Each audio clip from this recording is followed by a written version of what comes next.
No one saw this coming. I put my trust in them. How could it have been him? It would have never crossed my mind to be him. I would never have suspected him.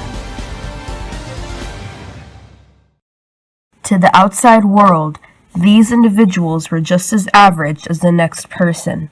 They were neighbors, friends, family, parents, children, classmates, and peers in every sense of the word. Based on their lifestyle, no one would have ever suspected what they are truly capable of. Anybody who took a quick glance at their lives would see nothing out of the ordinary, but as we dig deeper into their lives, you'd be surprised to see what they are hiding behind their mundane image. The list covers some of the most run-of-the-mill seeming people who turned out to be cold-blooded psychopaths.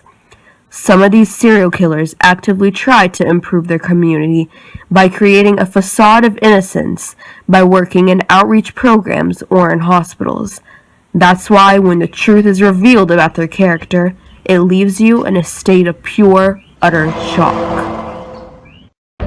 You may be starting to ask yourself this question: who are these serial killers in history?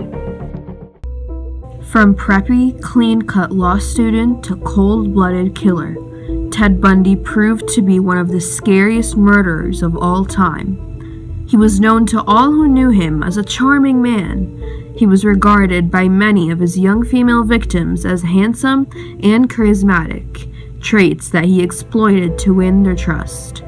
It was that much more shocking to hear about his antics, especially because of his volunteering at a suicide hotline. However, he was soon executed for the murder of 40 women in the 80s. The next serial killer on the list was no other than a hospital nurse.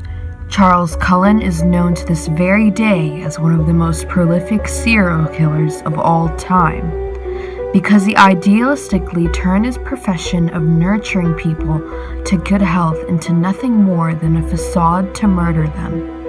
He was obsessed with a fantasy that revolved around him being an angel of death, which made him think that it was his duty to end his patients' lives by secretly injecting them with drugs. The last serial killer on the list was truly a shock to everyone. Unlike the other two murderers, Jeffrey Dahmer was a contrasting case in terms of his personality. He was not a charming human being, nor was he charismatic towards others. His shy and reserved personality had everyone fooled into automatically thinking he was not a threat. It was only then, when his true colors arose, when he was secretly killing young men in the dark and storing their bodies. Dahmer's killing spree ultimately lasted for more than 13 years until he was finally caught.